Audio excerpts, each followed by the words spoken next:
Somewhere in North Carolina, a small town is forgetting a building. The fire station on Briggs Road has been empty for 9 years. Weeds push through every crack in the concrete. The bay doors are jammed open halfway, like a mouth that stopped mid-sentence. Inside, ceiling tiles have collapsed. Water has pooled. The number 9 above the entrance is so faded it's barely a suggestion anymore. Nobody comes here. Nobody has come here in a long time. But behind the station's back wall, the wall that doesn't match the rest of the building, the wall built from different brick, different mortar, sealed tight and hidden behind a row of bolted steel lockers, there is a room, a desk, a chair pushed back at an angle, photographs covering every surface, a leather journal, a safe bolted to the floor, and a name written in the margin of a legal document. A name that belongs to a girl who doesn't know it exists. She's about to walk through the front door. Nora Calloway had $31. Not 31 and some change. Not 31 and a plan. Just $31, a duffel bag that smelled like someone else's fabric softener, and a Polaroid photograph she'd been carrying since she was old enough to carry things. The photo lived in her wallet. A baby girl on a linoleum kitchen floor. Clothes 2 sizes too big. One hand reaching toward the edge of the frame, toward whoever was standing just outside it.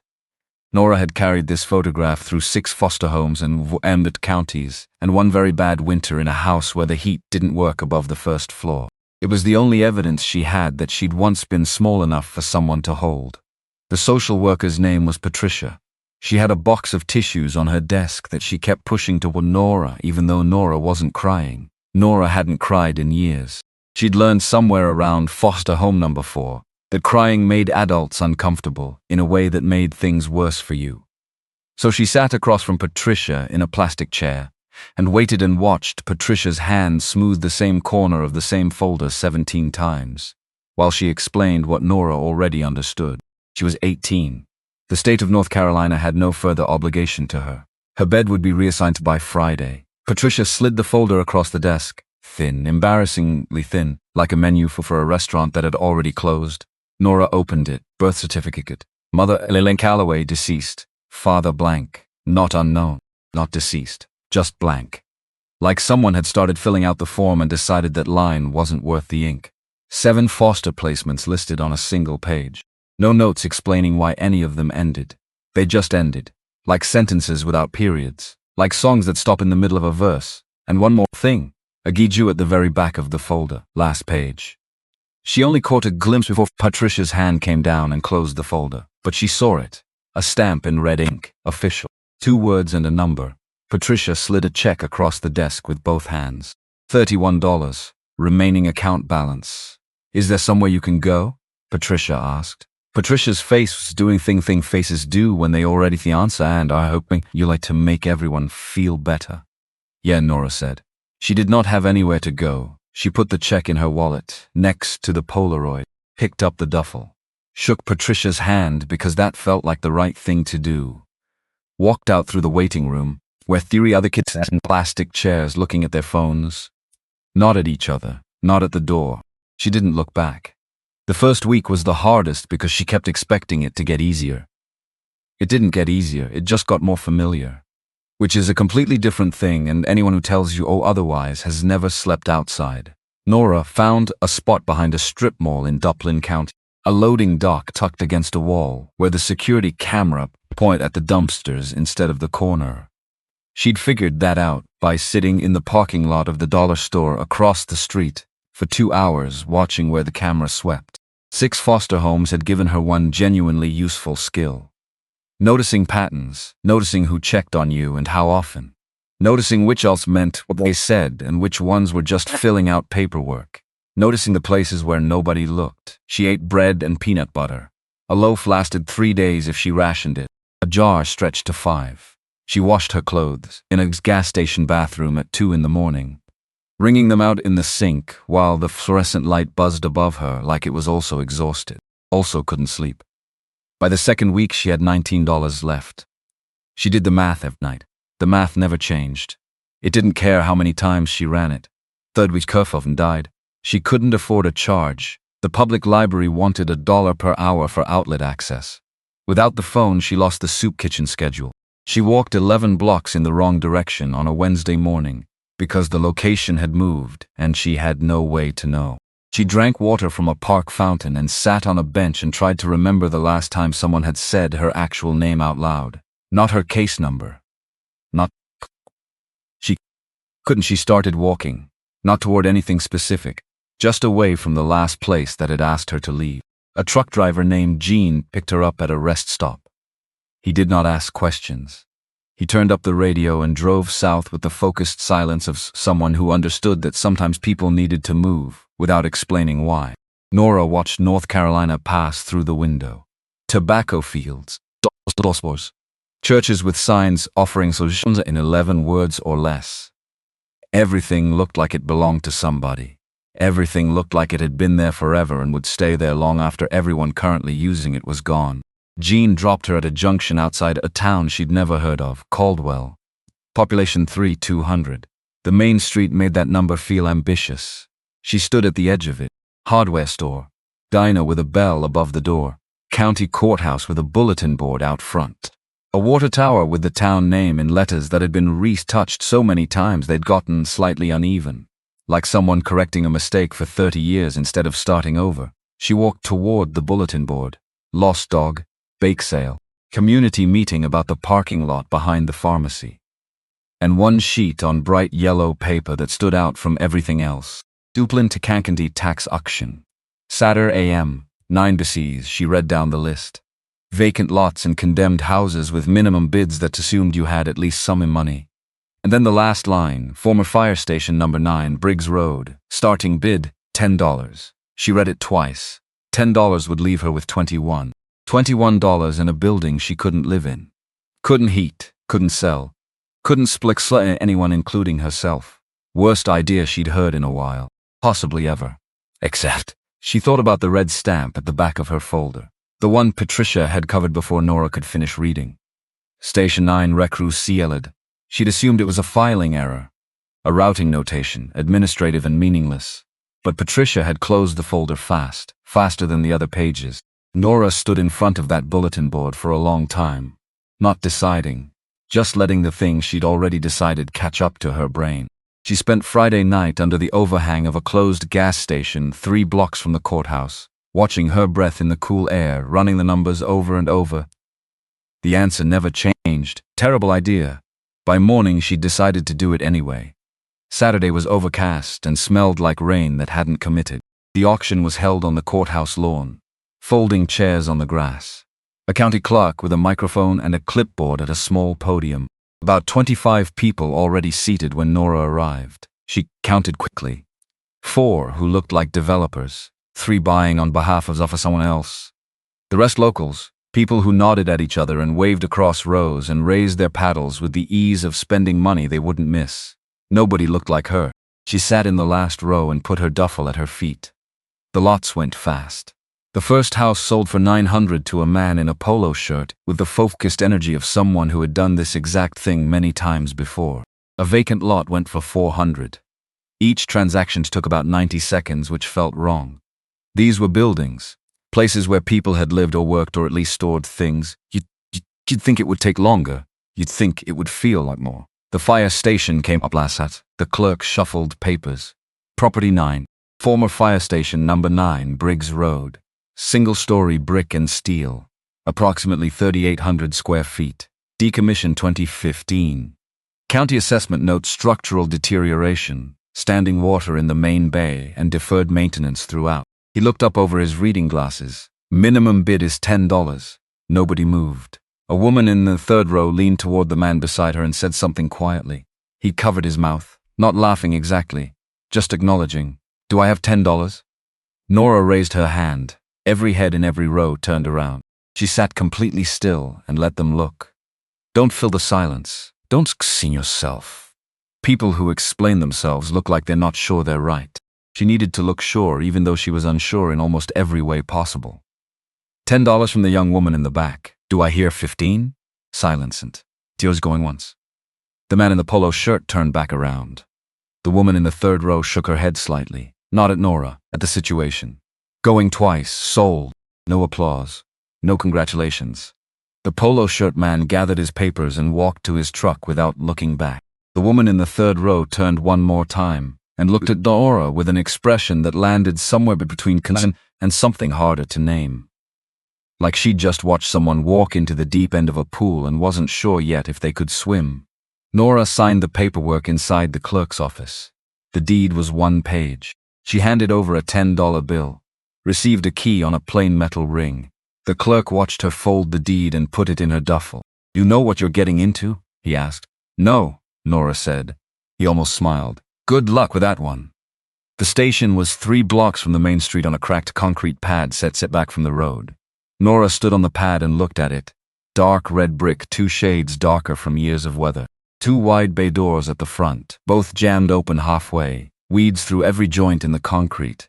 A faded number 9 painted above the left bay door. The paint so old it was more suggestion than fact. It looked like something the town had voted to forget. She ducked under the left bay door. Inside smelled like oil and standing water and the particular damp that happens when a building is closed long enough that the air starts making its own decisions. The main bay took up the front 2/3 of the building. Concrete floor stained dark with oil. Half the ceiling tiles collapsed in the far left corner. Standing water pooled near a clogged floor drain. The light through the 2 small windows above the bay doors was gray and thin. But the walls, Nora walked to the nearest wall and pressed her palm flat against the brick, solid. Not the papery solidity of a wall compromised by water. The real kind. The kind that didn't give under pressure. She looked up at the steel beams crossing the ceiling. Surface rust only. The orange-brown kind that looks alarming until you understand that steel rusts outside in, and these beams showed nothing worse than age. No bowing. No stress fractures she could see. She knelt and tapped the concrete floor with her knuckle where it wasn't covered by tile debris, level. Dense. Foster home number 3, 8th and 9th grade. Mr. Murray had been a contractor. He'd taken her to job sites every weekend not to teach her anything, just because he needed someone to carry things and she was available. But she'd always watched. And she'd learned, without meaning to, the difference between a building that was dying and one that had simply been left alone too long. This one was the second kind. Neglect hadn't won here. It had just been given a head start. She spent out the rest of the afternoon clearing the main bay. A push broom in the utility closet, bristles still usable. She worked the broken tiles into a pile. The drain clog came out in pieces once she found a wire and spent 20 minutes on it. Once clear, the standing water drained on its own. By early evening, she had a clean rectangle of concrete in the far corner, maybe 12 feet by 12. She unrolled her sleeping bag and sat against the wall. Last of the peanut butter. 3 swipes, empty jar set the duffel. She looked around the cleared space. No rules posted on the refrigerator, no schedule tacked to the wall, no whiteboard with names on it. No one to tell her where to sit or when to be quiet or how loud was too loud in the hallway. 4,000 square feet of nobody telling her anything. She lay down on the sleeping bag and looked at the ceiling. Exposed beams, old conduit, junction boxes dark with dust. Then she reached into her wallet. Not for the Polaroid. She knew that photo by heart, every detail. She'd memorized it years ago so that even when she couldn't see it, she could see it. She left it where it was. Just rested her hand on the wallet for a moment. Then she closed her eyes. She slept straight through until morning. First time in 3 weeks she hadn't woken at every sound. Daylight changed the building. Sun came through the east windows and laid pale stripes across the concrete. Nora sat up and could see the full layout for the first time. She spent the first hour walking through every room. Bathroom, no door on the hinges. Fixtures intact, tiles cracked but present. Kitchen, counter, sink, nothing else. She turned the faucet and got the particular silence of a system that remembered what it was supposed to do. Bunk room, 4 metal bed frames bolted to the walls, mattresses long gone. She tested one frame, still bolted, still level. She found the breaker panel in the utility closet. Rows of switches, none tripped, all off. The panel was old but not damaged. Reconnection to the grid wasn't happening today, but it was possible. She filed that away. Past the bunk room, at the very back of the station, a separate room she hadn't reached the night before. 5 lockers, steel. Red paint chipped and oxidized to a brownish color that had almost nothing to do with the original. Each with a number plate screwed to the door, 1 through 5. Bolted to the floor and flounced flat against the back wall. She opened them one by one. Empty wire hangers, dust. Number 3 had a single cracked rubber boot in the bottom. its pair long separated by years and circumstance. Number 5 had a photograph taped inside the door. Group shot. Firefighters in turnout gear standing in front of the station with a truck gleaming behind them. The corner of the photo said 1998. 9 faces. All of them grinning. All of them looking at the camera like there was nowhere else in the world they needed to be. Nora closed the last locker and stepped back, and that's when she saw it. Every wall in this station, every single one she'd looked at since walking in, was the same red brick. Same color, same mortar. Same pattern inside and outside, front to back, except the wall behind the lockers. Cinder block, gray, different mortar. Lighter in color, smoother in texture, laid in a pattern that didn't match anything else in the building. The seam where cinder block met original brick was visible on both sides of the locker row. Clean, deliberate, not a repair, not a patch. A wall added on purpose, after the station was already standing, to create something the original plans hadn't included. Nora pressed her palm flat against the cinder block.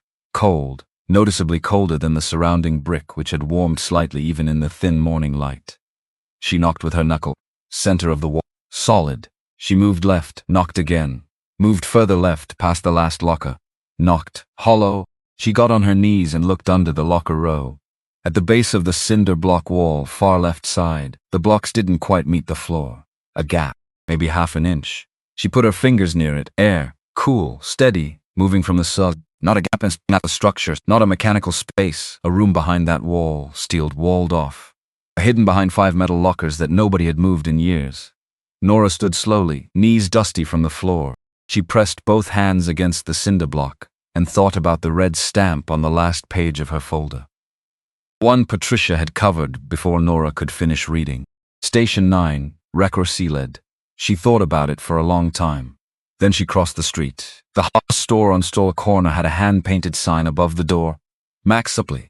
The letters repainted so many times the edges had built into ridges. A bell rang when she pushed the door open. The inside was narrow and deep, shelves floor to ceiling on both sides. A radio on the counter playing something slow and countrified at a volume just below intrusive. A man stood behind the register. Early 60s, broad shoulders. Reading glasses pushed up on his forehead. He was writing something in a notebook and looked up when the bell rang. They looked at each other for a moment, him trying to figure out who she was. Her deciding how much to say. Help you, he said. I need a socket set, Nora said. And a pry bar. He studied her. She let it happen. What are you working on? The fire station across the street. Something shifted in his face. The neutral shopkeeper expression changed into something more specific. He set down his pen. You're the one who bought it. Word travels fast. Town this size, not much else to talk about on a Saturday. He came around the counter and led her down the center aisle. Socket sets here. 3/8 and half-inch drive. Pry bars at the end. He pulled a red plastic face from the shelf and handed it over. This'll handle most bolts up to 3/4 inch. What are you trying to move? Metal lockers bolted to the floor. He nodded, not surprised. Like that was a reasonable thing to do on a Saturday morning. Nora turned the case over and found the price sticker. $24. She had 21. I have $21, she said. No point in pretending. He looked at her, then out the front window toward the station, then back at her. He took the socket case, walked to the end of the aisle, added a medium pry bar and said, Take them. Bring them back when you're done. I'll pay you, Nora said. I know. He held out his hand. Orrin Mack, I own the place. She shook it. Nora Calloway. His hand stopped just for a second. The smallest hesitation, the kind you wouldn't notice unless you were watching for it. And then he finished the handshake and let go. Calloway, he said. Not quite a question. Not quite a statement. That's right. Orrin Mack looked at her for one more moment with something complicated happening behind his eyes. Then he went back behind the counter. On the way he stopped at a small refrigerator, reached in and set a paper bag on top of the socket case she was holding. Sandwich. Sang 5 $5 extra. Nora looked at the bag. She hadn't eaten since the peanut butter the night before. Thank you, she said. Don't thank me, he said. Just bring the tools back. She carried the socket set and the paper bag across the street, sat on the concrete pad and ate the sandwich first. Turkey and Cheshire on soft white bread with mustard. She ate slowly because there was no reason to rush, and also because she'd learned that eating too fast when you're hungry makes you feel worse, not better. She needed to feel functional. She thought about the way Orrin Mack's hand had stopped when she said her name. He recognized it. She was certain. The pause was too specific to be anything else. He knew the name, and he hadn't said anything about it, which meant either he was waiting to see what she knew first, or he was the kind of man who understood that some information needed to arrive in a particular order. She finished the sandwich, stood up, picked up the tools. The math had changed this morning. Before, the question was whether it was worth spending $10 on a building she couldn't explain. Now there was a different question entirely. Now the question was what was behind a wall someone had built on purpose, inside a building attached to a sealed record that carried her name. Those were different stakes. She went back inside. The lag screws holding the lockers to the floor were 3/8 inch and rusted so thoroughly into the concrete that the first one took nearly 20 minutes. She braced her foot against the adjacent locker, angled the socket wrench for maximum torque, and worked it in increments, a fraction of a turn at a time. Then back, then forward, walking the rust loose without stripping the bolt head. By the 4th screw, she had the angle right. By the 7th, she was moving without stopping. One by one, she dragged the freed lockers sideways into the main bay. Steel on concrete screamed through the empty building. She didn't care. There was nobody to bother. That was one of the specific pleasures of owning a building. You could make as much noise as your work required without apologizing to anyone. Which was new. That feeling. Not having to apologize for the noise she made. An hour and 40 minutes after she started, all 5 lockers stood against the side wall. The cinder block wall was fully exposed, and in the center of it something she hadn't been able to see with the lockers in the way. A door, steel, heavy, painted red once, faded now to a dull rust that nearly matched the gray blocks around it. Set into the wall with a frame packed tight with cracked, shrunken cork. Stenciled across the center panel in white paint, faded but readable if she stood close. Chiff below that, smaller W. Briggs, not a code, a name. She tried the key from the auction, the plain metal ring, the single key the clerk had given her. She fitted into the lock, wrong key, wrong lock. She paid up there, pry bar. The lock was old. She set the bar between door and frame at the latch point and leaned her weight into it. The frame held. She repositioned, leaned again. On the 3rd pull, something gave with a sound like cracking ice, the bolt snapping inside the old mechanism, and the door swung inward. Cool air poured out. The same air she'd felt through the gap at the floor. But moving freely now, washing over her face, a sand carrying a smell she'd never encountered anywhere in her life but recognized immediately anyway. Old paper. Still metal. Stillness of a room that hadn't been breathed in for a long time. Nora stepped through the doorway. Metal desk against the far wall. Its surface covered in papers and a leather-bound journal. Everything layered in dust so fine and even it seemed deliberate. 2 filing cabinets flanking the desk. A rolling chair pushed back at an angle. The angle of someone who stood up suddenly and hadn't come back. Graphics covering every inch of the walls. Framed. Decades of firefighters in group shots and individual portraits and newspaper clippings mounted under glass. A calendar hung behind the desk, its page showing a month from 7 years ago. No water damage, no mold. Not a single sign of moisture or decay, despite 7 years of neglect in every other part of this building. Whoever had built that cinder block wall had built it well. The steel door had sealed completely. The room had been dark and dry for 7 years and looked like it had been dark and dry for 7 weeks. Like it had been waiting. Nora walked to the desk, pulled out the chair. It rolled back an inch on the concrete and made a sound that seemed too loud for the quiet of the room. She sat down. She reached out and opened the journal. Small, careful handwriting. Blue ink faded to the color of a sky before rain. A date at the top of the first entry, 38 years ago. She turned pages. The early entries were short and functional: equipment checks, training schedules, shift rotations, the administrative record of running a small fire station in a small town. And then she found the starred pages. A small asterisk penciled lightly in the margin. Dollar amounts, names, dates, families helped, medical bills covered. A furnace replaced in January. A car repaired in October. Something called simply the fuzz, always giving, never taking, never with any name attached to the giving.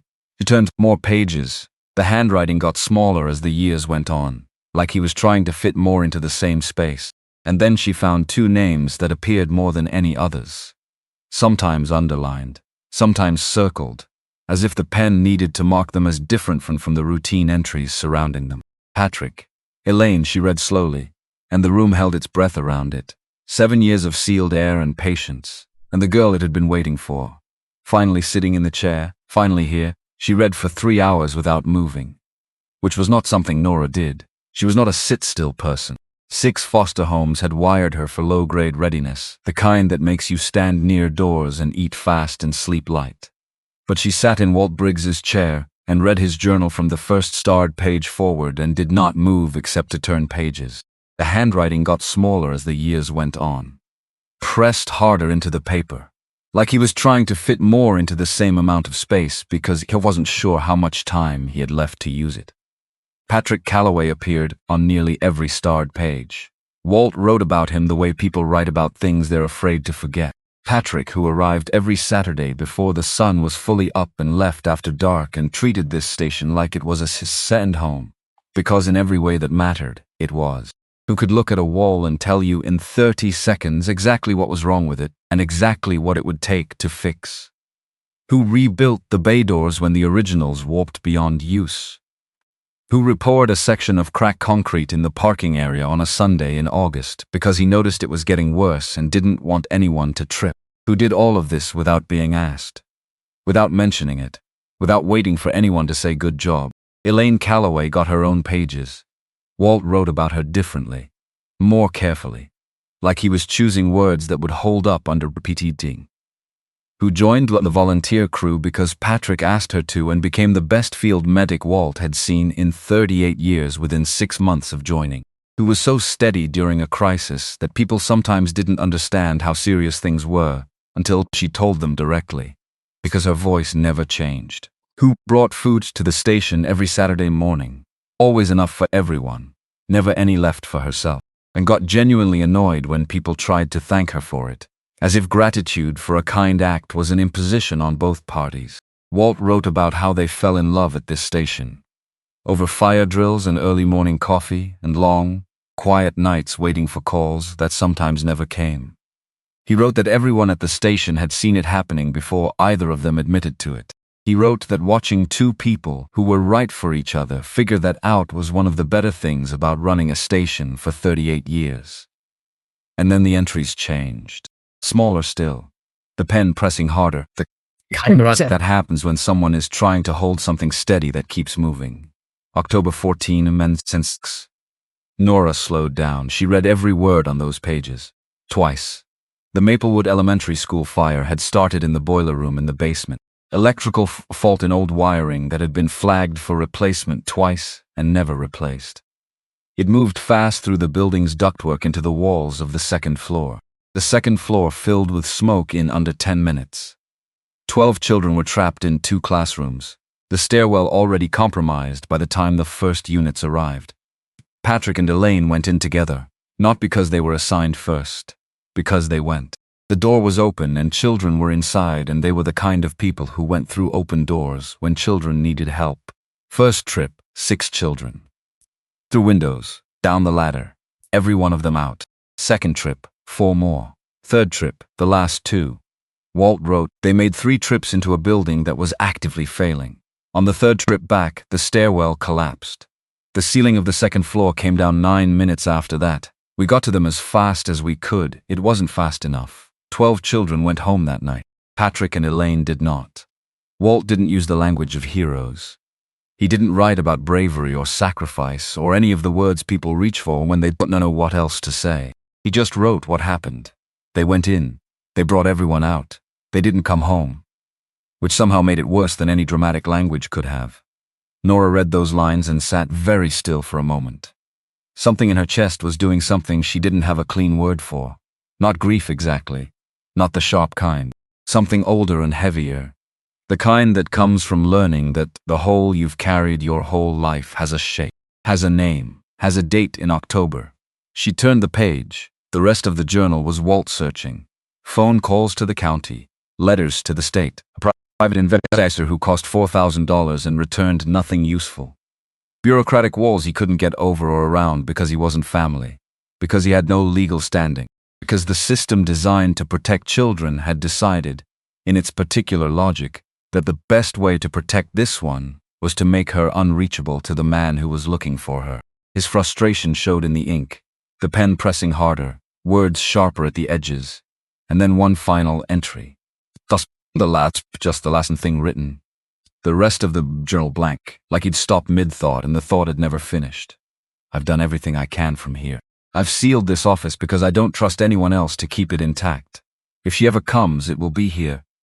All of it. I hope she comes. I hope she comes before I run out of time to explain. Nora closed the journal, set both hands flat on the desk. She looked at the photographs on the walls. Decades of faces she didn't know. A whole history of a she'd paid $10 to own and hadn't known anything about 2 days ago.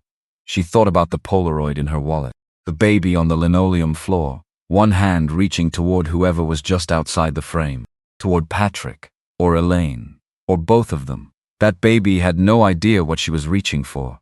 She just reached instinctively, because someone she trusted was standing just out of view. And 18 years later, the girl that baby had become was sitting in a sealed room that a man she'd never met had built and held and waited with. She stood up slowly. There was a second filing cabinet she hadn't opened yet. She'd gone through the first one the day before. Equipment records, county correspondence, training logs. The second one she'd avoided without knowing exactly why. Maybe because she'd already found enough for one day. Maybe because something in her understood that rooms like this one needed to be entered slowly, one drawer at a time. She crossed to it now, opened the bottom drawer, reached past a stack of old tax documents gone brittle at the edges. A plain envelope, no label, no writing on the outside. Just sitting there like it had been set down in a hurry and never picked back up. She opened it. A hospital photograph. The kind taken in the nursery, slightly overexposed, the subject slightly soft in the way of newborn photos from that era. A baby girl in a white blanket with a pink stripe. A name card attached to the bassinet, Baby Girl Calloway. £6.10, March 14, 2006. Nora stood in the filing room holding the photograph in one hand. She didn't need to take anything out of her wallet to compare. She knew the Polaroid by heart, had memorized every detail years ago so that even when she couldn't see it, she could see it. The nose, the ears. That slight upturn at both corners of the mouth that made the baby look like it was about to smile even when it wasn't. Same nose, same ears, same mouth. She was looking at herself, 6 weeks old, in a hospital bassinet with a name card she had never seen before. In a photograph that had been sitting in a filing cabinet in a sealed room, in a building she'd bought for $10 at a county tax auction. Nora sat down on the floor. Not because she planned to. Just because standing stopped making sense for a moment. The concrete was cold and dusty and she sat on it and held the photograph and let the understanding arrive at whatever pace it needed to. So that was what this was. That was what the red stamp meant. That was why Patricia had closed the folder fast. That was why Orrin Mack's hand had stopped when she said her last name. She sat there for 5 minutes, which for Nora was a long time to sit somewhere without doing anything. Then she stood up, put the photograph carefully in her wallet alongside the Polaroid and went across the street. The bell above the door rang. Orrin Mack was reorganizing a display near the back of the store. He turned when he heard the bell and looked at Nora's face and set down what he was holding without looking at where it landed. Just like that. Completely. The way you do when you can see that whatever someone is about to say needs your full attention and the thing in your hand suddenly doesn't matter. He walked to the front, flipped the sign in the window from open to back in 15, pulled 2 stools from behind the counter. They sat. Nora put the hospital photograph on the counter between them. Said nothing. Orrin looked at it for a long time. His expression didn't collapse. It just settled into something heavier, something that had been waiting to settle for a while. You found more than the office, he said. Tell me about them, Nora said. Patrick and Elaine Calloway. He was quiet for a moment, loading, not stalling. Patrick was a carpenter, Orrin said. Built houses for a living. Came to the station every weekend to fix whatever Walt needed fixed. He had a way of reading a space. You'd show him a room and he'd walk through it once and already know what was wrong and in what order to fix it. He paused. He talked while he worked, not to anyone in particular, just to whatever he was building. Walt used to say you could track Patrick through the whole station just by following the sound. And Elaine. Elaine was a nurse at the county clinic. She joined the volunteers because Patrick asked her to. Inside 3 months, she was the best medic Walt had. She was the kind of calm that's learned, not born, the kind that comes from deciding, on purpose, that panic doesn't help anybody and you're not going to do it. Orrin looked at the photograph. She had strong opinions about coffee. Wouldn't drink what came out of the station's percolator without making a face first. Every single time. Like she was surprised it was still bad. Something moved through Nora's chest, small and specific. The particular ache of learning what someone's face did. They fell in love here, Oren said. At the station. Over fire drills and Saturday breakfasts and long nights waiting for calls. Everybody saw it coming before they did. Walt used to joke that the truck bay was their living room. He almost smiled. Patrick would say, "Oren, the station is our church." Elaine would roll her eyes, but she'd be smiling when she did it. Nora didn't speak. There was nothing to say that would be better than listening. Their daughter was 7 months old when the school fire happened, Oren said. No relatives anyone could locate. Walt tried. He tried for a long time. But the girl went into the system and the system closed around her and Walt had no legal way in. He looked at Nora directly. He never stopped trying, Oren said. Right up until he got sick, he was still making calls, still writing letters. He used to say the station would find her a beat, quiet. I always thought that was just something people say when they can't fix a thing any other way. Nora picked up the photograph, put it back in her wallet. His wife, she said, Vera. She's still here, 3 blocks east. White house with a chain-link fence out front. He paused. She's got roses along the fence she lets go a little wild in fall. You can't miss it. Nora stood up. Nora. She stopped. Oren waited until she looked at him. Walt Briggs was the kind of man who made you think this whole town was a little better than it probably was, just by being in it. He folded his hands on the counter. I want you to know that before you know anything else about him. She held that. Then she walked out into the afternoon. The white house with the chain-link fence was exactly where Oren said. Small house, deep porch, 2 chairs and a side table with a coffee mug that had clearly been sitting there since morning. Rose bushes along the front fence, leggy and a little wild, holding the last few blooms of the season in a way that looked accidental and wasn't. Nora knocked. She heard movement inside. Slow and deliberate, the movement of someone who had decided a long time ago that slowness was not the same as weakness. Then the door opened halfway. The woman was small, white-haired, wire-framed glasses that made her eyes look sharp and large at the same time. 78, maybe older. She held the door with one hand and looked at Nora through the gap. She didn't say hello. She didn't say, "Can I help you?" She just looked. The way people look when they're trying to match something in front of them to something they've been carrying in their memory for a long time. Then her hand went white on the edge of the door. "Good Lord," she said, quietly, like she was telling herself something rather than Nora. "You have Elaine's jaw. The angle of it. I'd know that anywhere." She opened the door all the way. "Come inside." The living room was full of photographs. Not the formal, evenly spaced kind. The accumulated kind. Pictures on every surface, overlapping on the bookshelf, stacked where there wasn't room to hang. A lifetime of paying attention to the people around you and keeping the evidence. Vera moved to the kitchen without asking if Nora wanted anything. Put the kettle on. Her hands shook slightly, but she didn't spill. She moved with the deliberate steadiness of someone who had decided years ago that shakiness was not going to stop her from doing what she meant to do. "Sit," she said. Nora sat at the kitchen table. "Walt told me you'd come," Vera said, her back to Nora, her hands on the counter. "He said it might take years. He said you might not come at all, but he believed you would." The kettle was warming. "He said the station would find you because the station always found who it was supposed to find." A pause. "After he died, I thought that was grief talking. I thought he'd been saying things he needed to believe." She turned and looked at Nora. "I was wrong. How did you know who I was?" Nora asked. "Just from looking. But you have Elaine's jaw and Patrick's eyes, and together that makes a face I've been looking at in photographs since 2006. Vera brought 2 mugs to the table and sat down across from Nora. Her eyes were sharp behind her glasses. Steady. Walt kept their pictures all over that office. I know those faces the way I know my own kitchen. 18 years of looking at who they were. I'd recognize their daughter anywhere. Nora wrapped both hands around the warm mug. "Tell me about them," she said. "The things that aren't in the journal." Vera looked at her for a moment, deciding where to start. Then she began. She talked about Patrick, the way you talk about someone whose absence has had a specific texture for a long time. Patrick, who whistled while he worked and didn't know he was doing it. So you could always tell where he was in the building. who once spent an entire Sunday afternoon building a birdhouse for the side yard because a mockingbird kept trying to nest in the equipment bay, and he felt bad about discouraging it.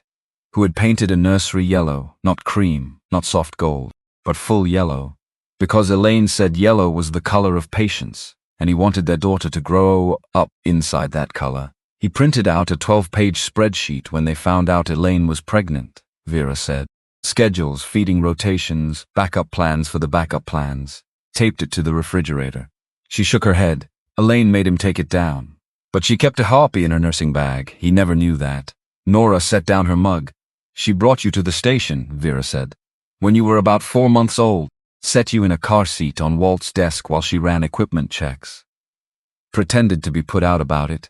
And then I'll talk to you the whole time she was gone.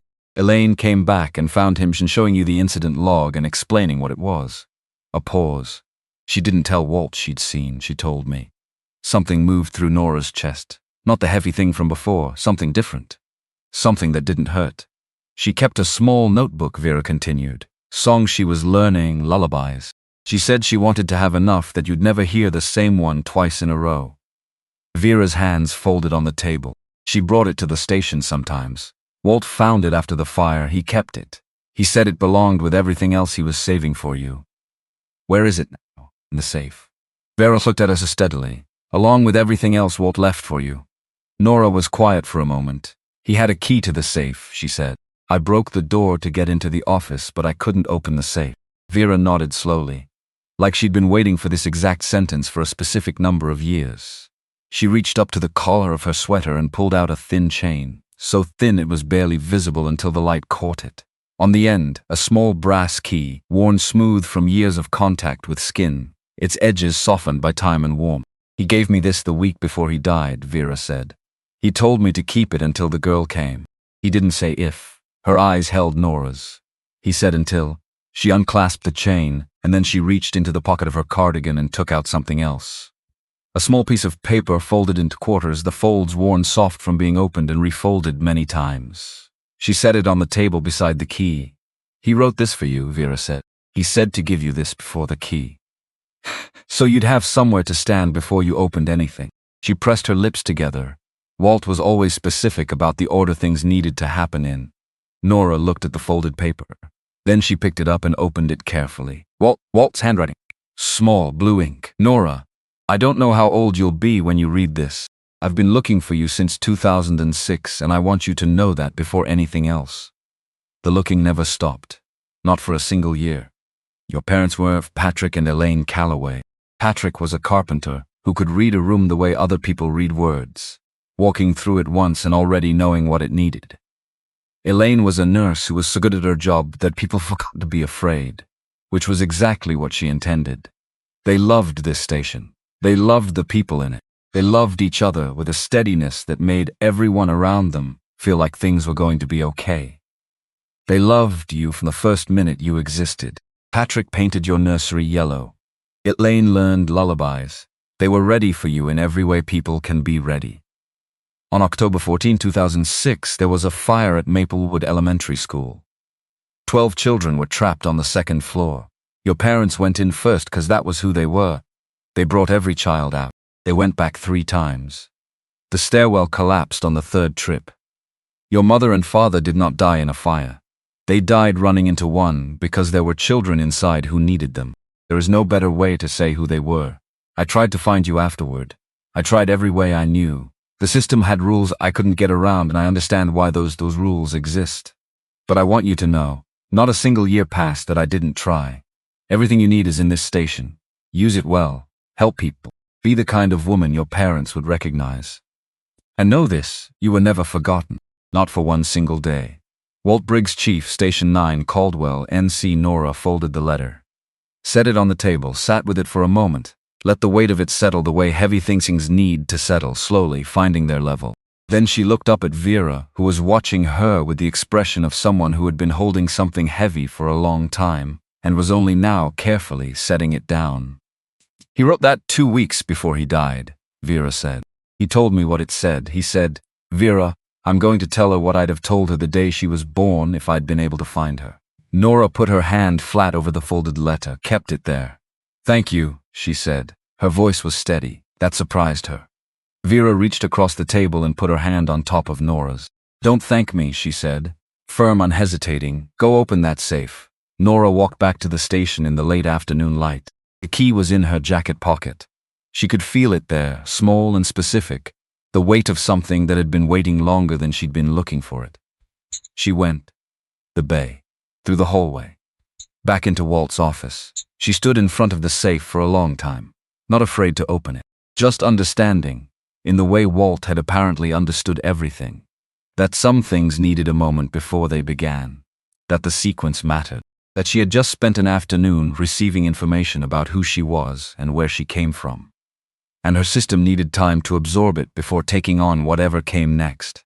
She pulled the chair out from the desk, sat down, put the key on the desk in front of her, looked at the photographs on the walls until the light through the small window turned from afternoon cold to early evening gray. She picked up the key and got on her knees in front of the safe. Garrett Spence arrived the next morning, black SUV. Good shoes that had no business on cracked concrete. A man in a gray suit 2 steps behind him with a briefcase and the composed expression of someone billing by the hour. Nora was on her knees in the truck bay cleaning a section of floor that had been under collapsed ceiling tiles. She heard the SUV pull up, stood, came out through the bay door. Garrett Spence had the look of a man accustomed to arriving somewhere and having the situation rearrange itself around him. Late 50s. Silver hair that cost money to look distinguished. He looked at the station the way people look at land they've already decided what to do with. "You're the new owner," he said. "I am. Garrett Spence." He held out a business card. She didn't take it. "I've had a development plan for this block for 2 years. Mixed use. Retail ground floor, residential above, parking structure on this footprint." He looked at the building. "This property is the parking structure." "It's not for sale," Nora said. "Everything's for sale. Not this."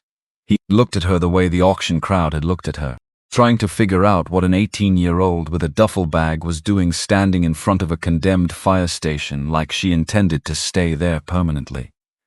"I can offer you $4,500, he said. "Cash. Today, that is 450 times what you paid." No, something behind Garrett's eyes recalculated. "The tax auction may not hold up. There's a question about the chain of title. My attorney has filed a petition with the county to review the sale." The briefcase man nodded slightly, confirming. Nora looked at Garrett, then at the briefcase man, then back. "Come inside," she said. She led them through the bay, down the hallway, past the bunk room, through the locker room where the 5 red lockers stood pushed against the side wall, through the steel door. Garrett Spence walked into Walt's office and looked around at the photographs in the desk and the journal and the undisturbed dust, and looked like a man who had expected an empty building and was reassessing everything. Nora went to the second filing cabinet, retrieved the leather document folder she'd found under the journal on the desk, set it open in front of Garrett. Inside, the original property deed, signed, notarized, dated 2015, Walt Briggs purchasing Station 9 from Duplin County for $19,000, with a handwritten notation in the margin, initialed by Walt and a county clerk. Upon death of primary owner, property transfers to trust beneficiary. See Trust Document 2015 CR 0041, Duplin County Courthouse. Garrett read it, turned it over, read the back, handed it to the briefcase man. The briefcase man read it, read it again, checked the notary seal, checked the county clerk's initials, turned to the trust notation and read it twice. Then he closed the folder and turned to Garrett. "The deed is valid," he said. "Recorded with the county 9 years ago. The trust provisions are standard. There's no cloud on the title." A pause that had weight in it. "Mr. Spence, you don't have a claim here." Garrett stood very still. He looked at the deed. He looked at Nora. He looked around the room with its decades of photographs and its layer of undisturbed dust, and the rolling chair pushed back at the angle of someone who had stood up and not come back. "Who was he?" Garrett said, quieter than before. "Walt Briggs. He ran this station for 38 years. Nora made a decision. She went back to the second filing cabinet. Bottom drawer. A different folder, the one with the fund contribution records going back 4 decades. She brought it to the desk and opened it on the surface between them. 40 years of names, dates, amounts. Every entry in Walt's careful handwriting. She turned pages, found the section she'd bookmarked with a scrap of paper. "Leonard Spence," she said. She pointed to the line. $40 a month, every month from 1984 until 2001. Garrett looked at the page. His jaw tightened once. Your father was a volunteer at this station, Nora said. For 17 years. He gave $40 every single month. She turned to the separate ledger at the back of the folder. Walt's personal record of where the fund's money had gone. Found the line near the middle. 1991, she said. Garrett Spence. First-year college tuition, full amount, Station 9 Community Fund, authorized by Chief W. Briggs. Garrett read the line, then read it again, then a third time, as if the third time might make it say something different. His father's name in one column, his own name in another, the year in faded ink. 33 years ago. The briefcase man had stopped pretending to review anything. I didn't know, Garrett said. His voice was different, flatter, smaller, not the voice of the man who'd arrived with the strategy prepared. Walt didn't tell people, Nora said. That was the whole point. The briefcase man quietly closed the leather document folder, then quietly closed his own briefcase. I'll file a withdrawal on the petition, T, he said, to no one in particular. Then he walked out through the steel door. Garrett didn't move. Nora left him there, walked back out to the truck bay, and stood in the clean rectangle of floor she'd swept 2 days ago. The light was better now. She'd cleaned the grime off the small windows, and the difference was significant. More possible in here than it had seemed at first. She heard footsteps behind her. Then they stopped. She turned. Garrett was standing at the edge of the bay. Not the aggressive stance from outside, just standing, looking at the walls like he was seeing them for the first time, which in a certain way he was. My father died on a call, he said. Heart attack. I was 19. He looked at the floor. I didn't come back to this town for 15 years. Every time I drove through, I'd see this building and he stopped. Started differently. Thought if I came back and built something new on this lot, it would just be a parking structure. It's concrete. I wouldn't have to see it anymore. Nora waited. I didn't know he gave money here every month, Garrett said. I didn't know the tuition came from here. I thought I'd gotten a county scholarship. He was still looking at the walls. I built a whole story in my head about that scholarship. About how I'd earned it on my own. Quiet between them. He gave it before I earned anything, Garrett said. Like he was working something out for the first time. He gave it because he believed I would. Nora looked at him for a long moment. What are you going to do with this place? He said. She looked around the truck bay, the solid walls, the clean floor, the windows letting in actual light, the steel door at the far end leading to the room with Walt's desk and Walt's journal and 40 years of a man choosing over and over to catch people before they hit the ground. Fix it, she said, and then keep doing what it was built to do. Garrett nodded, once, the slow nod of a man recalculating something important about himself, and not sure yet what the new number was. He left without saying anything else, walked to his SUV and drove away without looking back at the building. But slowly, the way you drive past something you're not done thinking about. Nora watched the SUV until it turned off Briggs Road. Then she went back inside, through the hallway, into Walt's office. She didn't sit down, just stood in the doorway and looked at the room, the photographs, the desk, the safe under it, the key she'd set on the desktop before Garrett arrived. She thought about what Garrett had said, about building a story in his head, about believing you earned something that was actually given to you before you were ready to earn it. She understood that more than he knew. She crossed to the desk, picked up the key, held it in her palm for a moment. Then, she put it back down. Not tonight. There was too much already sitting in her chest from the afternoon with Vera, from the journal, from the hospital photograph, from all of it arriving at once. She needed one night to let what she already knew settle before she added more. Walt had understood that. He'd built the whole structure of this room around that understanding, the journal before the office, the letter before the key before the safe. Sequence, patience, the belief that a person could only absorb so much at once, and that respecting that limit was its own form of care. She would open the safe tomorrow. She set the key on the desk beside the journal, and went to her sleeping bag in the truck bay, and lay down in the dark. Outside, one of Caldwell's mockingbirds was cycling through its repertoire in the tree across the street, finding the notes that worked, coming back to them. She listened until she fell asleep. She opened the safe the next evening. The brass key fit without resistance. One turn, a clean click, and the door swung open on its hinges like it had been expecting this exact moment. 3 things inside. arranged with the deliberateness of someone who understood that order mattered. That the sequence in which a person received information changed what the information did to them. On the left, a leather document folder, dark brown, cracked at the spine from years of being picked up and set back down. The folder of a man who had returned to something many times without finishing it. In the middle, a thick manila envelope, sealed, no writing on the outside. On the right, a smaller envelope, white, with a single sticky note attached to the front. The adhesive had dried and the note was barely holding on. 4 words in Walt's handwriting. Read this one last. Nora sat back on her heels and looked at all 3. Then she picked up the leather folder. Inside, a property deed. Original, not a copy. Signed, notarized, dated 2015. She'd seen the copy of this when she'd shown Garrett's attorney the title documentation. But this was the original, and she read it completely this time. Every line, every clause, including the handwritten notation in the margin she'd only skimmed before. Upon death of primary owner, title transfers to trust beneficiary per trust document 2015 CR 0Z41, Duplin County Courthouse. Beneficiary. Nora Calloway, daughter of Patrick James Calloway and Elaine Ruth Calloway, born March 14, 2006, Duplin County, NC. Her parents' full names, her birthday. Walt had put all of it into a legal document 9 years before she walked through his door. Her entire identity, on paper, notarized, in a county courthouse file under a trust number that would exist as long as the courthouse existed.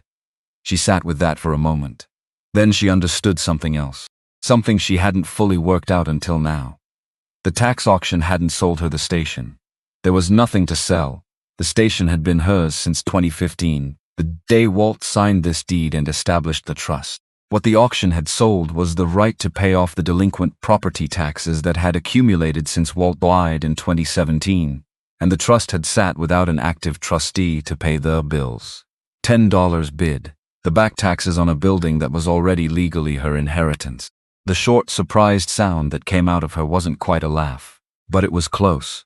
It echoed in the sealed room, and then the room went quiet again. She set the deed aside and opened the manila envelope. Bank documents from Caldwell Savings and Trust, account statements, contribution records, a trust agreement, formal and notarized, with the account title at the top, Station 9 Community Fund, trust account, designated beneficiary Nora Calloway. She turned to the most recent balance statement. Dated 7 years ago, the last one generated before Walt died, and the account entered holding status pending beneficiary verification. $294,000 and 17 cents. She read the number 3 times. Then she turned to the contribution records and started at the beginning. This was the part that got her, not the total. The individual lines: $40, $12.25, $60, $15, $30, on and on for page after page, stretching back across 4 decades.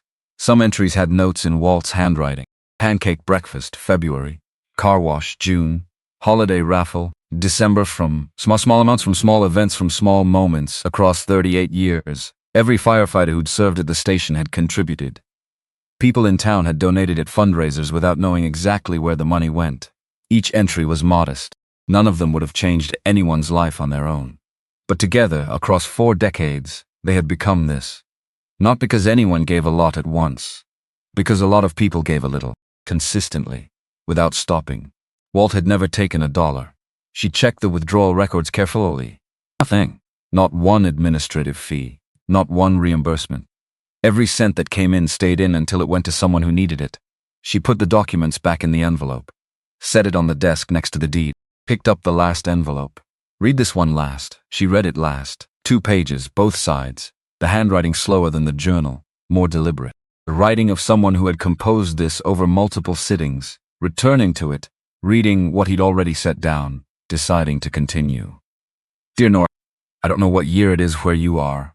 I don't know how old you are. I've been trying to find you since 2006, and I don't know if I'm still trying or if I've already run out of time.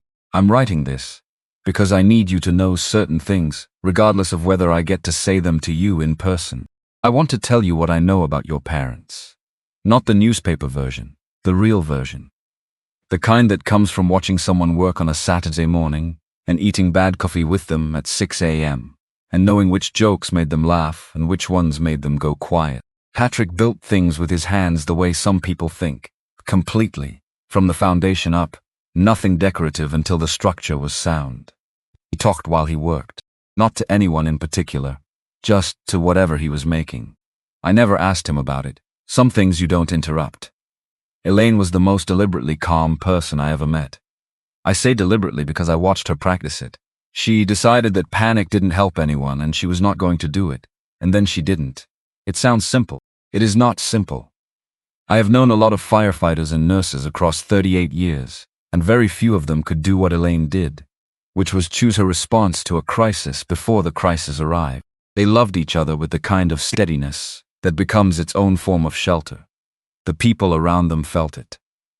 You knew in that station that whatever happened, Patrick and Elaine had already decided they were going to be all right. It made everyone else feel like they could decide that too. They loved you the same way. Patrick painted the nursery yellow before you were born. Elaine learned songs she intended to sing to you. Walt found her notebook after the fire and kept it. It's in this safe. Those songs were meant for you. They just arrived late. On October 14, 2006, your parents went into a burning building 3 times for children who couldn't get out on their own. 12 children came through those windows. 12 children went home. Patrick and Elaine made that possible, and then the building took them before they could get out themselves. I have thought about that day every day since. I have never found a way to make it smaller or easier or more acceptable. I have only found a way to hold it alongside everything else they were. They were 29 and 27 years old. They were 7 months into being your parents. And they were exactly who they had always been, which was people who went through open doors when someone on the other side needed help. I tried to find you afterward. I called the county the week after the fire and the state the week after that. I hired a man to search. I wrote letters. I made calls I couldn't count. The system said no to me 9 times with the same reason each time. I was not a family member. I had no legal standing. I understand why those rules exist. Children need to be protected from people who claim to care and don't. But I want you to know, the rule that kept me from finding you was the same rule that was supposed to protect you. The system built to keep children safe was the thing that kept the one person looking for you from looking in the right places. There is no villain in that story. There is only a gap between what the rules say and what people need, and a child who fell into it. You deserved better than that gap. I am sorry I couldn't close it faster. What's in this safe is yours, not charity, not a gift. It is what your parents earned by how they lived and what they chose. Every person who donated to this fund across 38 years knew some portion of it would go to the daughter of Patrick and Elaine Calloway. They gave willingly. Every single one. This town has remembered your parents every year since 2006. It has remembered them quietly, the way it remembers most things. It's not with ceremonies, but with the ordinary acts of people who knew them deciding to be a little more like them when it counted. Fix the station if you can. Open the fund back up. Help people the way this station has always helped people. Without requiring gratitude, without putting your name on it. Without needing anyone to know it was you. And be the kind of woman Patrick and Elaine would recognize. I believe you already are. I think you'd have to be to have found your way here. The station was waiting for you.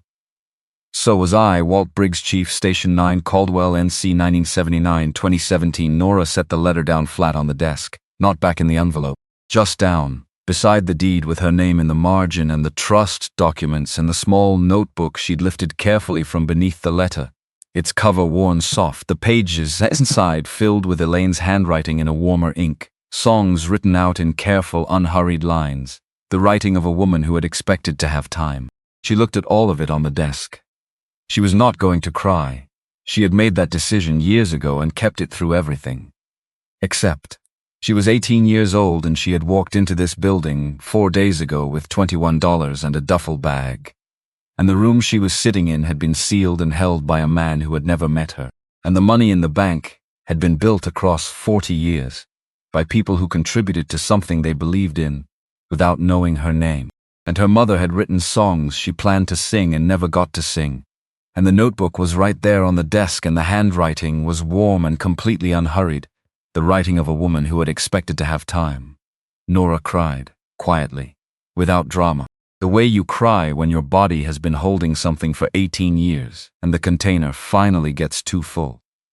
Tears that came slowly and then steadily while she sat straight in Walt's chair and looked at his photographs and let it happen without trying to stop it. It took a few minutes, then it stopped. She wiped her face with the back of her hand, took one breath, then another. She picked up the notebook, opened it to the first page, and read her mother's handwriting for the first time. The Caldwell Savings and Trust Bank was 4 blocks from the station on the main street. The manager was a woman in her mid-50s named Helen, who had worked there for 22 years, and had the efficient warmth of someone who had delivered complicated information to many different kinds of people, and had learned to do it without making them feel smaller. Helen took the documents, made copies, verified Nora's identity against the trust specifications using the birth certificate and a state ID, called the county clerk's office to confirm the trust number, made 2 more calls Nora couldn't fully hear from the chair in the small office. 40 minutes. Then Helen came back, sat down, set the documents on the desk between them. "The account is valid," Helen said. "The trust transferred to you on your 18th birthday and has been holding status pending beneficiary verification. With what you've brought in today, we can complete that verification." She paused. "The current balance, with 7 years of accrued interest, is $312,411. Nora looked at her. Helen looked back.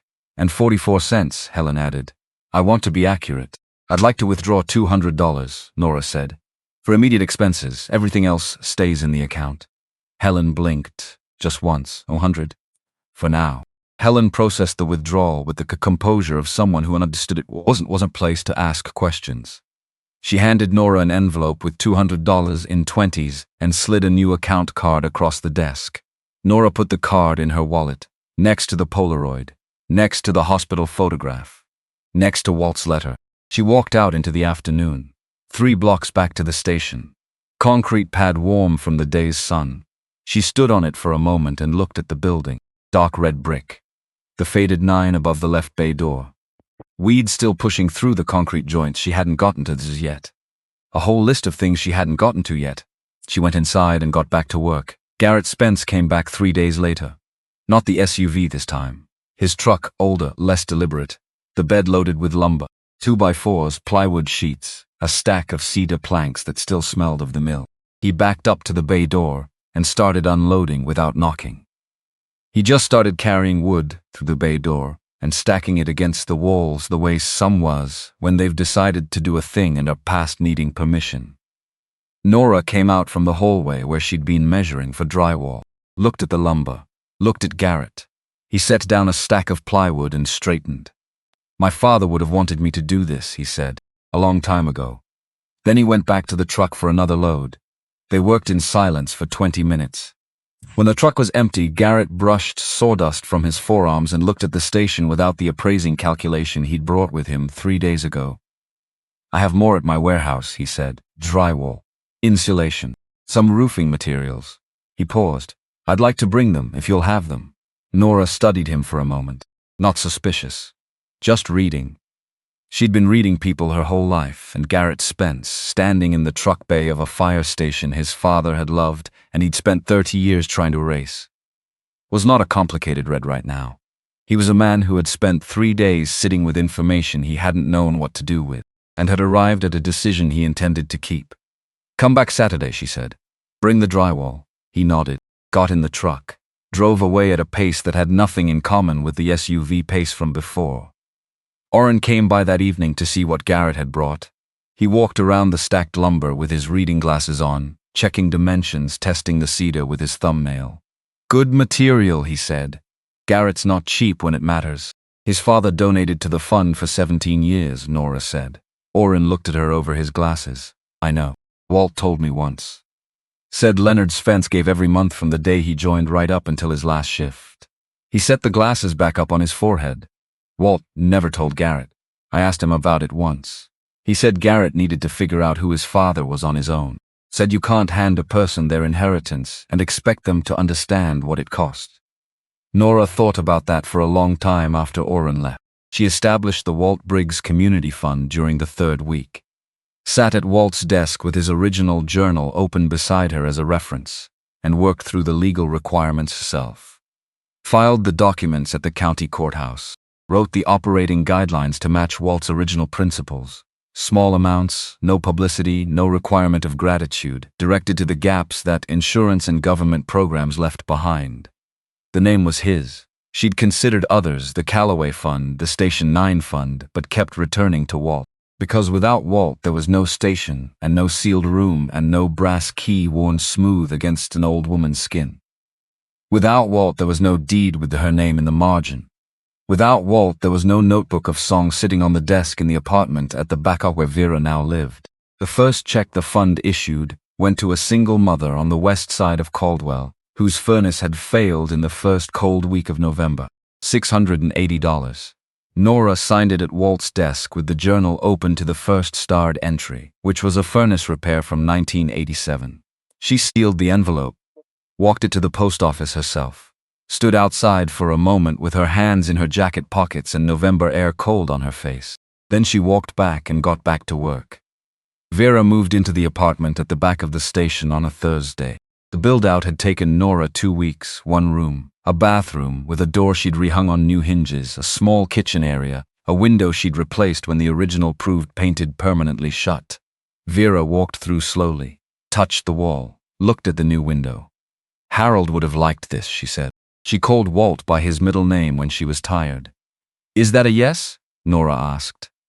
I'll bring my things tomorrow, Vera said. Within a week she had curtains on the window, a rug on the floor, a bookshelf against the wall that appeared on a Saturday morning and was already fully stocked by the time Nora noticed it. The side lot became a garden, raised beds, good soil, tomatoes and peppers and basil. Vera worked on her knees with a wide-brimmed hat and talked to the plants, the same way, Nora noticed, that Orrin had said Patrick talked to wood. Some people talked to things they were helping grow. Maybe that was something that traveled through a place. Maybe it had lived in this station's walls long enough to become part of the air. She found the list of 12 names in Walt's third filing folder. His handwriting, updated across multiple years, he'd tracked them. Of course he had. He'd tracked everything worth tracking. Nora wrote 12 letters, handwritten. She explained who she was, said she was restoring the station and intended to hold a small ceremony in the spring, said she would not take it as anything other than what it was if they couldn't come. 9 people wrote back. 7 were coming. She mounted the brass plaque on a Saturday in early May. Warm day, blue sky with the particular clarity that follows a long winter. The roses Vera had planted along the station wall were small still, tentative, but they were there. About 30 people gathered on the concrete pad. Orrin, who had arrived early and quietly rearranged the folding chairs into better rows without being asked. Vera, in her good wool coat despite the warmth, seated closest to the entrance. Garrett, who came in his truck with a case of lemonade nobody had requested, and stood in the back of the crowd with his hands in his jacket pockets, which was not unfriendliness. It was just where he was in the process of becoming someone who could stand here without the weight of 30 years pressing down on him. Roy the electrician, Diane the plumber, the woman from the garden center, a retired teacher who had written Nora a letter explaining that Walt had once quietly paid 3 months of heating bills for a family in her neighborhood, and she had never had the chance to say anything to anyone about it. And 7 people Nora had never met. 7 people who were now in their late teens and early 20s, who had been children in 2 second-floor classrooms on an October afternoon, and had come through windows one by one, and gone home and grown up carrying something they hadn't had words for. One of them was a young woman named Della, 20 years old. She'd driven up from Wilmington alone that morning, small with her mother's eyes apparently, because her mother stood slightly behind her and they shared a particular way of holding their shoulders. Della walked up to Nora and looked at her directly, the look of someone who had decided on the drive here exactly what she was going to say. I was in the second classroom, she said. Second trip. Nora waited. I remember your mother's hands, Della said. She picked me up and she said, she stopped, collected herself, not breaking down, pausing to be accurate. She said, I've got you, before she went through the window. She looked right at me and she said, I've got you, and then we went. Nora's throat tightened. She did, Nora said when she could. She got all of you, Della nodded. Then she reached out and took Nora's hand briefly. 1 second, 2, then let go. Both of them looked at the plaque together, brass simple, the lettering clean, in memory of Patrick James Callaway and Elaine Ruth Callaway, volunteer firefighters who gave their lives October 14, 2006. saving 12 children from the Maplewood school fire. Their courage is remembered. Their daughter carries it forward. Below, 12 names. Every child who had come through those windows. Vera asked to speak. Nora helped her to the front. Vera stood with one hand on her cane and the other touching the brick wall beside the plaque. Most of you knew Walt Briggs, she said. And most of you knew Patrick and Elaine Calloway. But some of you don't know the young woman who has been working in this station for the past 3 months. She looked at Nora. Her name is Nora Calloway. She is the daughter of Patrick and Elaine. She was 7 months old when her parents died. She spent 18 years in the foster care system. Nobody told her who her parents were. Nobody told her where she came from. She found this station at a county tax auction and paid $10 for it, and walked in not knowing what she was walking into. The concrete pad was quiet except for wind. Walt spent the last years of his life trying to find this girl, Vera said. He sealed this station and everything inside it, because he believed she would come.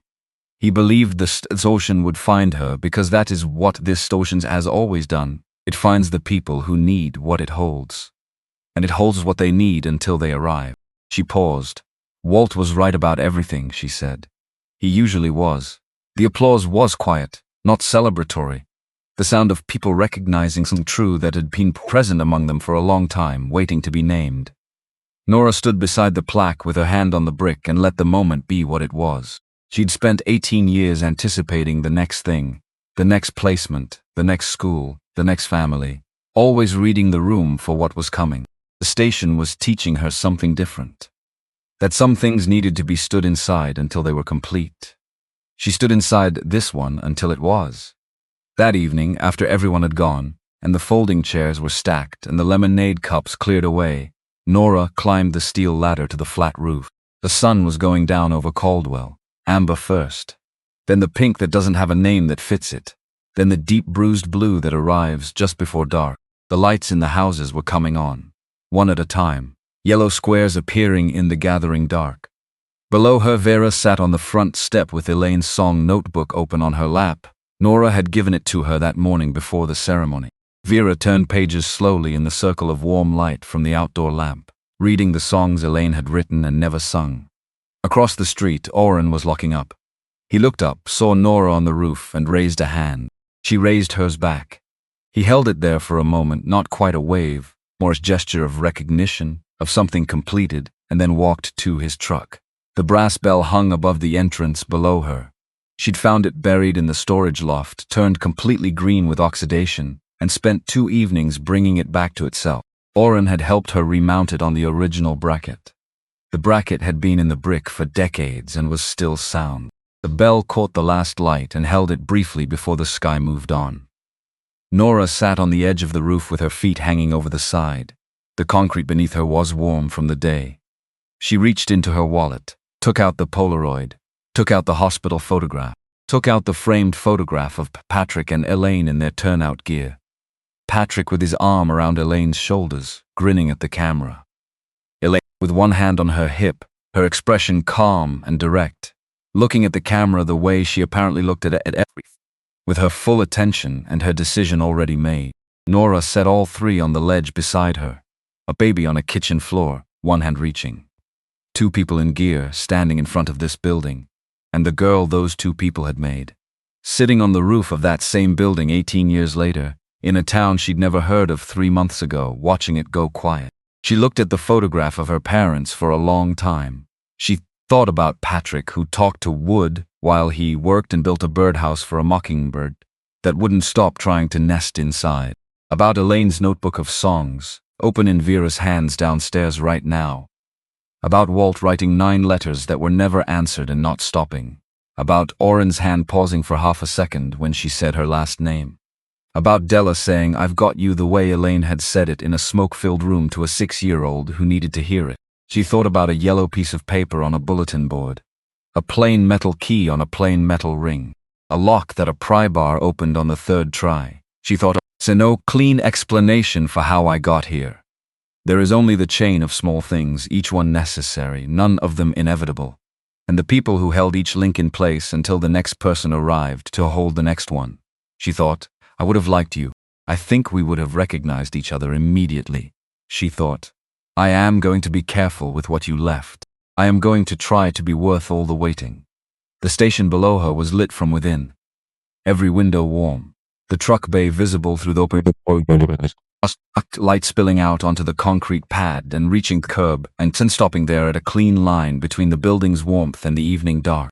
Vera turned a page of the notebook below her. The bell made a small sound in the May breeze, not a full ring, a suggestion of one. A note held briefly and then released. Nora picked up all 3 photographs and held them together for a moment. All of them at once. The beginning and the middle, and here, the part that came after, which was not the end. It was just where she'd started knowing what she was continuing. She put them back in her wallet. Together. In the same wallet that had held just one of them for 18 years. The wallet was full now, which felt exactly right. She leaned back on her hands and looked at the town and breathed. The station held steady beneath her. Every wall plumb, every beam sound. The work of people who had built things to last and then left them for whoever came next. Below, the front door stood open. Light from inside reached the sidewalk, reached the curb, held at that clean line between warmth and dark. An open door, a warm light. And Nora Calloway, 18 years old, daughter of Patrick and Eddie Lane, inheritor of everything Walt Briggs had kept safe across 7 patient years, finally, completely, unreservedly home.